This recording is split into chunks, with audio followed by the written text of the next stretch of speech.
एक शहर में दो भाई रहते थे। बड़ा भाई बहुत अमीर था और छोटा भाई बहुत नादार व मुफलिस था। वह अपनी मुफलिसी और नादारी से बहुत आजिज आ गया था। वह अपनी बीवी से कहने लगा, यहाँ कब तक फिक्र व फाका की मुसीबत सहें। अब मैं परदेस जाता हूँ, शायद मुझको कहीं नौकरी मिल जाए और ये मुसीबत के दिन कट जाएं। ये कहकर वह शख्स अपनी बीवी से रुखसत होकर रोजगार की तलाश में परदेस चला गया। अब यहाँ उसकी बीवी बहुत परेशान थी। दिल में कहने लगी, ऐ पालने वाले, तू ही रज़्ज़ाक है। अब मेरा शौहर भी चला गया, अब मेरा कोई सहारा नहीं रहा सिवाय तेरी ज़ात पाक के। ये मोमिना जब बहुत मजबूर हो गई तो अपने शौहर के बड़े भाई के घर गई और अपने सब हालात बयान किए। तमाम हाल सुनकर उस शख्स ने अपनी बीवी से कहा, ये मेरी भावज आई है, तुम इससे घर का काम कराओ, ये तुम्हारी और तुम्हारे बच्चों की खिदमत करेगी। तुम जो कुछ अपने खाने से बचे इसे दे दिया करो। गर्ज की ये मोमिना अपने शौहर के भाई के घर के तमाम काम करती, सारा दिन बच्चों की खिदमत करती। उस पर भी अमीर की बीवी उसे ताने देती और अपने आगे का बचा हुआ खाना उस गरीब को देती। इसी तरह एक मुद्दत गुजर गई। हर रात ये मुसीबत अज़द मोमिना अपने शौहर की वापसी की दुआ मांगती थी। इसी हालत में एक शब ये मोमिना रोते रोते सो गई। उसने ख्वाब में देखा कि एक बीबी नकाबपोश तशरीफ लाई और फरमाया कि ए मोमिना, तू अपने शौहर के लिए इस तरह परेशान न हो, इंशाअल्लाह तेरा शौहर सही सलामत तुझसे आकर मिलेगा। तू जुमेरात के दिन 10 बीबियों की कहानी सुन और जब तेरा शौहर आ जाए तो मीठी रोटी का मलीदा बनाकर उसके 10 लड्डू बनाना और उस पर 10 बीबियों की नियाज देना। इस औरत ने सवाल किया कि आप कौन हैं और आपका नाम क्या है और इन 10 बीबियों के नाम क्या हैं जिनकी नियाज दिलाऊं। पत्थर की चीज़ें नहीं खाते, हमारे घर से ये लड्डू ले जाओ। वह लड्डू वापस ले आई और लड्डू खाकर अल्लाह का शुक्र अदा किया। अब इस मगरूर औरत का हाल सुनिए। रात को वह औरत सो गई। सुबह को क्या देखती है कि उसके बच्चे मर गए और सब सामान गायब हो गया। ये देखकर उसके हवास जाते रहे। दोनों मियाँ बीवी रोने लगे। जब कई वक्त गुजर गए तो भूख से उनका बुरा हाल हो गया। घर में गेहूं की भूसी मिली। उस औरत ने सोचा कि इसे पकाकर खा लें। जैसे ही उसने भूसी को हाथ लगाया उसमें बराबर के कीड़े नजर आने लगे। जब उसके शौहर ने ये माजरा देखा तो कहने लगा कि मेरी बहन के घर चलो, वहाँ खाना मिल जाएगा। घर बंद करके दोनों मियाँ बीवी पैदल ही चल पड़े। चलते चलते उनके पैरों में छाले पड़ गए। रास्ते में उन्हें चने का हरा भरा खेत नजर आया। शौहर ने अपनी बीवी से कहा कि तुम यहाँ बैठ जाओ, मैं चने की कुछ बालियां तोड़ लाऊं ताकि उनको खाकर ताकत आ जाए। ये कहकर वह बहुत सी चने की बालियां तोड़ लाया, मगर जैसे ही उसकी बीवी ने चने की बालियों को हाथ लगाया वे सूखकर घास बन गईं। दोनों घास को फेंककर आगे चल पड़े। कुछ दूर चलने के बाद उन्हें रास्ते में बहुत बड़ा गन्ने का खेत नजर आया। मियाँ बीवी दोनों ही भूख और प्यास से बेताब थे। गन्ने को देखकर वे बेकरार हो गए।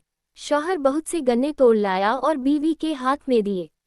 बीवी का हाथ लगते ही गन्ने भी घास बन गए। वे दोनों बहुत घबरा गए और घास को फेंककर आगे चल दिए।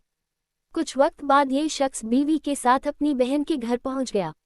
उसकी बहन ने उनके लिए बिछौना बिछाया।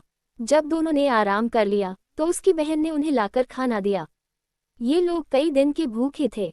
खाना देखकर बहुत खुश हुए। जैसे ही उसकी बीवी ने रोटी का टुकड़ा तोड़ा तो क्या देखती है कि खाने में से सख्त बदबू आ रही है। खाना सड़ गया है। ये दोनों अपना सर पकड़कर बैठ गए और कहने लगे कि अल्लाह, हम कब तक भूखे प्यासे रहेंगे, भूख से जान निकले जा रही है। उन्होंने खाने को दफन कर दिया।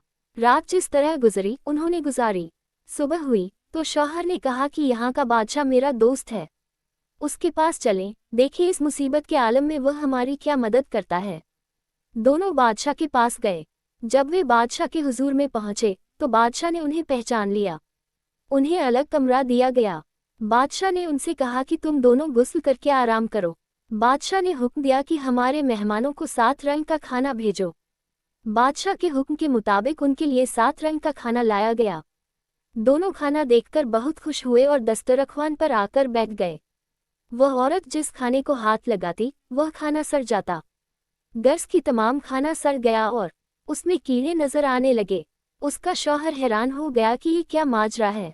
अगर हम बादशाह से शिकायत करेंगे तो बादशाह नाराज होगा कि ताज़ा खाना भेजा और तुम हमको बदनाम करते हो। वह बहुत घबराया और बीवी से कहने लगा कि अब मैं क्या करूं, इतना बहुत सा खाना सड़ गया। बादशाह कहेगा कि इन लोगों ने जादू कर दिया है।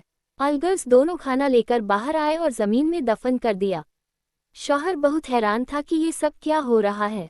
औरत भी बहुत घबराई हुई थी। वह सेहन में आकर बैठ गई। उसने देखा कि बादशाह की लड़की गुस्ल के लिए जा रही है। बादशाह की बीवी ने कहा कि वह भी गुस्ल करेगी। गर्ज ये है कि दोनों गुस्ल के लिए जाने लगी। उन दोनों ने अपने चंदन हार उतार के खूंटी पर टांग दिए।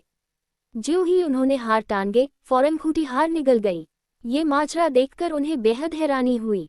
वह औरत घबराकर अपने शौहर के पास आई और कहने लगी कि अब खुदा खैर करे। उसके शौहर ने पूछा कि क्या हुआ। तब उसने चंदनहार का सारा वाकया सुनाया और कहा कि अब यहाँ से चलो, कहीं बादशाह इस इल्जाम में हमें जेल भेज दे या कत्ल करा दे। दोनों मियाँ बीवी बगैर इत्तला किए वहाँ से चल दिए। चलते चलते वे एक दरिया के किनारे पहुँचे। दोनों वहाँ जाकर बैठ गए। शौहर बीवी से कहने लगा कि नहीं मालूम हमसे ऐसी क्या खता हुई है जो हम पर ऐसा अजाब नाजिल हुआ है। ये सुनकर बीवी कहने लगी कि जब तुम्हारा भाई मुलाजिमत के लिए परदेस गया था और उसका कहीं कोई अता पता नहीं था, तब तुम्हारी भावज बहुत परेशान रहती थी। उस वक्त उसने ख्वाब में देखा था कि एक नकाबपोश बीबी तशरीफ लाए और उन्होंने फरमाया कि तू 10 बीबियों की कहानी सुन ले, जब तेरा शौहर आ जाए तो 10 बीबियों की नियाज दिलाना। जब तुम्हारा भाई आ गया तो तुम्हारी भावज ने मीठी रोटी का मलीदा उसके 10 लड्डू बनाए और 10 बीबियों की नियाज दिलाए। तुम्हारी भावज ने नियाज के लड्डू सबको तकसीम किए और एक लड्डू मेरे लिए भी लेकर आई, लेकिन मैंने वह लड्डू ये कहकर लेने से मना कर दिया कि मैं ऐसी ईंट पत्थर की चीज़ें खाने वाली नहीं हूँ। इस पर तुम्हारी भावज लड्डू वापस ले गई। ये गुनाह मुझसे ज़रूर हुआ है और तब से ही यह मुसीबत हम पर नाजिल हुई है। शौहर ने कहा कि ऐ कमबख्त, तूने ऐसे गुरूर और तकब्बुर के अल्फाज कहे। तू जल्दी से तौबा कर और मुआफ़ी मांग ताकि हमको इस मुसीबत से निजात मिल सके। उस औरत ने गुस्ल किया, नमाज पढ़ी और रो रो कर अपनी गलती की मुआफ़ी मांगी और दुआ की कि ऐ बिन्ते रसूल, इस मुसीबत के आलम में मेरी मदद कीजिए। इसके बाद उसने नहर से रेत निकाली और उसके 10 लड्डू बनाकर 10 बीबियों की नियाज दिलाई। अल्लाह के करम और पाक बीबियों की तुफैल में वे लड्डू मोतीचूर के हो गए। उन्होंने लड्डू खाए, पानी पिया और अल्लाह का शुक्र अदा किया। शौहर ने कहा कि अब घर चलो, हमारी खता मुआफ़ हो गई। अब वे घर आकर क्या देखते हैं कि घर असली हालत में है। गल्ला वगैरह जिस तरह भरा हुआ था वैसा ही भरा हुआ है। नौकर घर के काम में मशगूल हैं। बच्चे जिंदा हो गए, वे कुरान की तिलावत कर रहे हैं। माँ बाप को देखकर बच्चे बहुत खुश हुए। ऐ मेरी पाक बीबियों, जिस तरह आपने इस औरत की खता मुआफ़ की, उसी तरह हम सब की खताएं मुआफ़ हों और दिल की मुरादें पूरी हों।